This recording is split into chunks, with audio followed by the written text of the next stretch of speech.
अस्सलाम वालेकुम। मैं डॉक्टर सलीम शरीफ आपकी खिदमत में हाज़िर हूँ। कुछ इश्यूज़ जमा हो गए थे जिसके ऊपर डिस्कशन करना चाह रहा था मैं। जैसे अभी इमरान खान का रशिया का दौरा हुआ है, उसके ऊपर काफ़ी बातें हो रही हैं टाइमिंग के हिसाब से। और फिर साथ ही साथ अपोजिशन जो अदम एतमाद की तहरीक पेश कर रही है, उसके ऊपर इश्यूज़ हैं।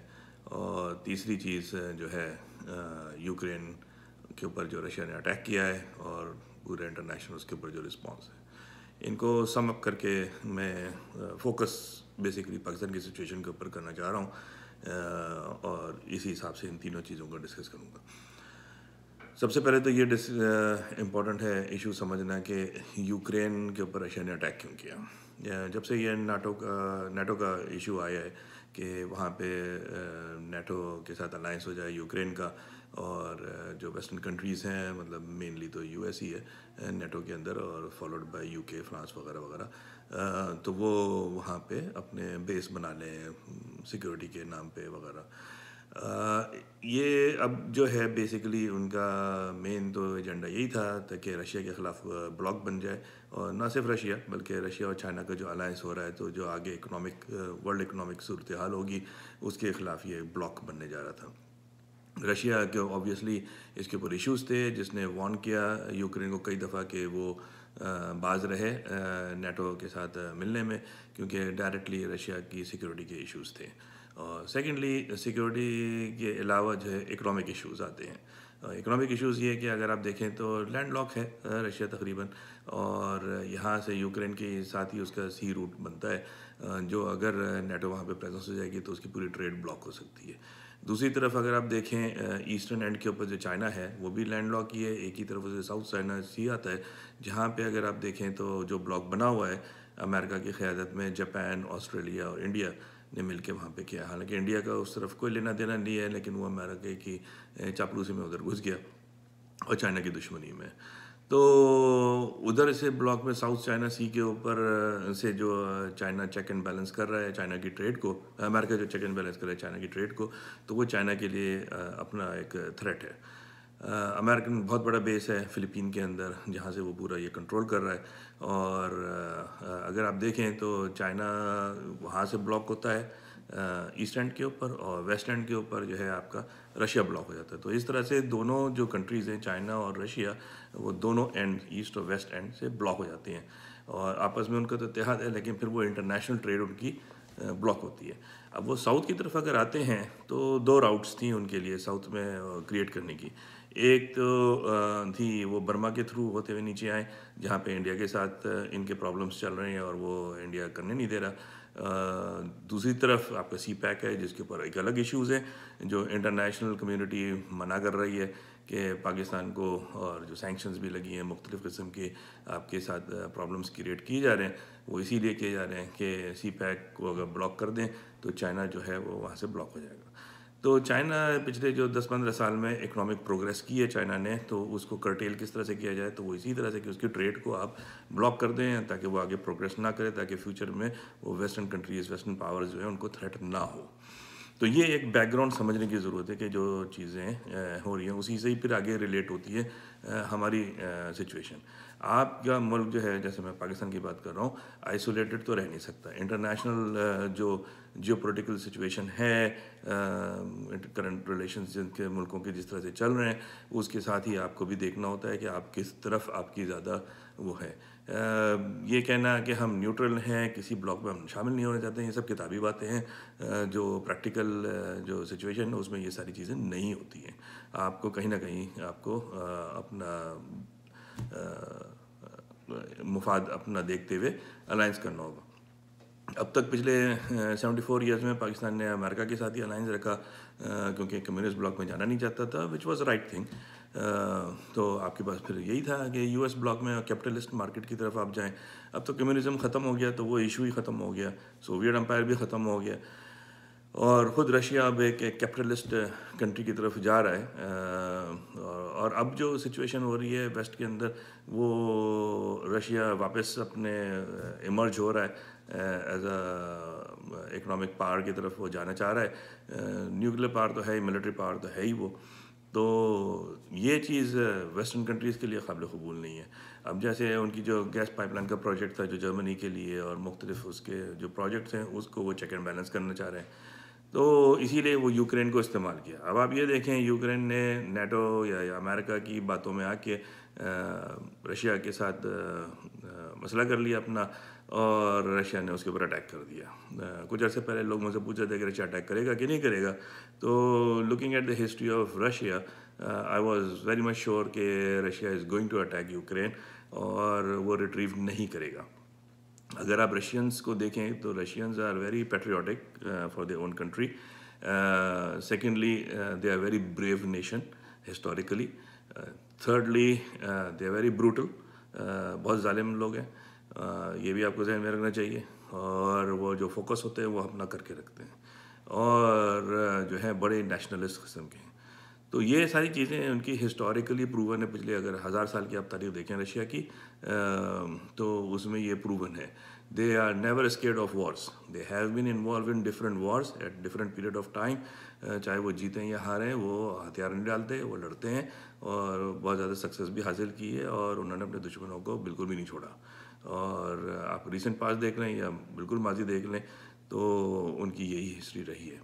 तो ये एक बैकग्राउंड आपने रखना चाहिए। ये अगर सोचें कि रशिया डर जाएगा तो वो बेवकूफ़ी की बात है। रशियंस डरते नहीं हैं, ठीक है। अब मैं ये कोई बहुत उनको एग्जैजरेट करके और वो तारीफ़ें करके वो नहीं है, मैं एक हकीकत बयान कर रहा हूँ कि ये बैकग्राउंड आपको समझने की ज़रूरत है और इसी हिसाब से आपको अपना प्लान करना है। रशियंस जो बोलते हैं वो कर देते हैं। अमेरिकन ड्यूल गेम खेलते हैं। वेस्टर्न कंट्रीज जितनी हैं ज़्यादातर वो ड्यूल गेम खेलते हैं और कभी फ्रंट फुट पे आएंगे, कभी बैक फुट पे आए वगैरह वगैरह। लेकिन उनका भी फोकस एक रहता है कि मार्केट्स को अपने कंट्रोल में रखना। देखें, अगर आप हिस्टोरिकली जायज़ा लें, दुनिया में जितनी भी मेजर वॉर्स हुई हैं उसके पीछे सबसे बड़ा एलिमेंट जो होता है वो मार्केट कंट्रोल है। सारी चीज़ें इकॉनमी बेस्ड हैं, वॉर्स भी इकॉनमी बेस्ड हैं। चाहे उसके ऊपर आप मज़हब का लेबल लगा दें, चाहे आप मुख्तलिफ रंग नस्ल का लेबल लगाएं या कुछ और लेबल लगाएं, लेकिन बेस जो होती है अगर आप उसके अंदर जाएं तो उसकी बेस सिर्फ एक ही होती है, मार्केट कंट्रोल। तो इसके ऊपर ही वो सारी चीज़ें चलती हैं। अभी भी जो है वो मार्केट कंट्रोल के ऊपर हो रहा है कि जो वेस्टर्न पावर्स हैं, लाइट पावर्स जो हैं यूएस की क़यादत में, दे डोंट वांट कि रशिया और चाइना जो है वो दुनिया की इकोनॉमिक पावर बन जाए। मिलिट्री पावर तो वो ऑलरेडी है, इकोनॉमिक पावर बन गए तो फिर आपका यूएस का सुपर पावर वाला जो सुप्रीम पावर अभी बना हुआ है वो इमेज शैटर हो जाएगा और फिर कॉम्पिटिटिव वो एक चीज़ शुरू हो जाएगी और फिर वही सारा है सिलसिला। तो ये जो बैकग्राउंड आपको रखना है। अब अमेरिका ने अब रशिया के ऊपर सैंक्शंस वगैरह डालना है और ये सारा कर रहा है, which is not going to bother Russia. Russia is not going to stop. और अगर उसके ऊपर ज़्यादा इन लोगों ने पाबंदियाँ डाली तो it's going to expand itself after fully occupying Ukraine. They are not going to stop at Ukraine. They are going to cross the sea and they are going to get into the East Europe or West Europe. इस तरफ हो जाएंगे। और historically भी उन्होंने इसी तरह से ही पिछले माजियों में भी यही किया है और मुमकिन है कि ये आगे भी यही करें अनलेस एंड अनटिल कि ये रियलाइज़ किया जाए कि आप रशिया को ज़बरदस्ती आप रोकेंगे नहीं और उसको भी हम मार्केट में फ्री हैंड दें कि अपनी वो ट्रेड करे और यहीं पे कॉम्प्रोमाइज़ करके किसी तरह से ख़त्म करें कि भाई NATO should not get involve with Ukraine politics. और इसी के ऊपर ही आप यूक्रेन की भी सोवरेनिटी रख सकते हैं कि Ukraine should be a neutral country और जो है ट्रेड अपनी चलती रहे, उसको चेक करने की कोशिश ना की जाए एंड ओपन मार्केट में आप कॉम्पीट करें। ये एक आइडियल बात होगी जिसके मुझे आसार तो नहीं नज़र आते, लेकिन सोल्यूशन मुझे सिर्फ यही नज़र आता है इस क्राइसिस को कर्टेल करने के लिए। अब आ जाएं पाकिस्तान की सिचुएशन के ऊपर। ये एक बैकग्राउंड हमने डिस्कस कर लिया पाकिस्तान की सिचुएशन के। जी इमरान खान यहाँ पे क्यों चला गया और जो है रशिया के साथ मुआहदे करने जबकि वॉर हो गई वगैरह वगैरह, तो उसको नहीं जाना चाहिए था। तो बात यह है कि अमेरिका ने तो पाकिस्तान को टाटा गुड बाय किया हुआ है और आप चाहे कुछ भी कर लें, आप वो ऐसी की तैसी हो चुकी है, इकोनॉमी आपकी बैठ चुकी है। पिछली जो 14 साल के अंदर हमने देखा है मुल्क का हशर नशर, जिस तरह से ये so called democratic governments including PTI government जो हुआ है उसने इकॉनमी संभाली नहीं है, तबाह बर्बाद कर दी। 2008 में आपका जो टोटल डेप्ट्स थे एक्सटर्नल डेप्ट्स वो $38 बिलियन थे और अब आपके 128-129 बिलियन डॉलर हो गए। यानी 60 साल के अंदर $38 बिलियन थे, 14 साल के अंदर आपके 38 बिलियन से मज़ीद तकरीबन 90 बिलियन ऊपर बढ़ गए।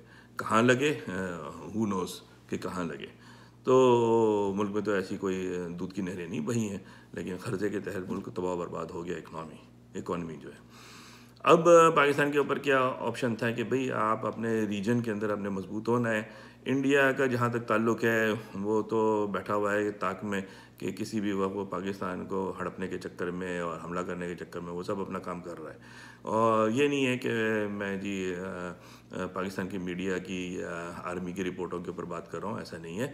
आप खुद इंडियन मीडिया उठा के देख लें, उनकी जो जितनी भी लेटेस्ट फिल्में वगैरह बनती हैं उसमें खुल के वो बोल रहे हैं कि जी हम बलोच लिबरेशन की मदद कर रहे हैं, फाइनेंस भी कर रहे हैं, असला भी दे रहे हैं, सब कुछ कर रहे हैं, खुद ही कह रहे हैं वो।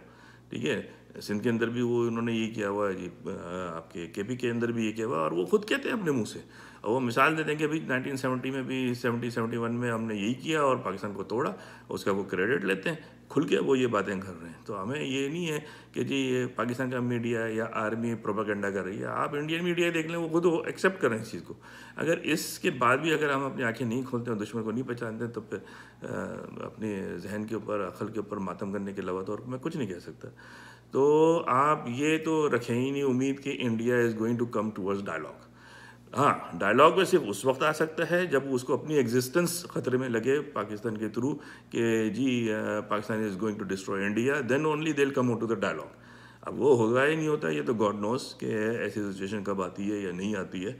अभी तो हमें अपना देखना है। तो आपने रशिया के साथ जो एग्रीमेंट्स वगैरह करने के लिए इमरान खान गए, तो आई डोंट थिंक कि उसने कोई गलत काम किया, उसने बिल्कुल सही काम किया। या टाइमिंग्स, अब आप ये देखें अदम एतमाद की तहरीक जो आ रही है वो इस वक्त क्यों आ रही है? वो इसीलिए आ रही है कि ये सारे अपोजिशन वाले, उनको दो चीज़ें, एक तो उनको हो सकता है कि यूएस की तरफ से सिग्नल मिला हो, पैसा मिला हो कि भाई इसको हटाओ इमरान खान को, क्योंकि ये ब्लॉक चेंज कर रहा है, रीजनल ब्लॉक्स में जा रहा है, चाइना रशिया के साथ अलायंस कर रहा है पाकिस्तान का, तो जो वेस्टर्न इन्फ्लुएंस है इस एरिया के अंदर वो ख़त्म हो जाएगा। तो उसको चेक करने के लिए इनको लेके आया गया है, जो हमारे माजी के करप्ट हुक्मरान हैं उनको दोबारा एक इंजेक्शन दे के जबान किया जा रहा है और इसके ख़िलाफ़। तो एक तो ये है। दूसरी चीज़ इनको ये है कि अगर इमरान खान आगे रहा तो हो सकता है कि अगले इलेक्शन में ये फिर आ जाए, क्योंकि अपोजिशन के पास तो वोट बैंक तकरीबन ख़त्म ही है।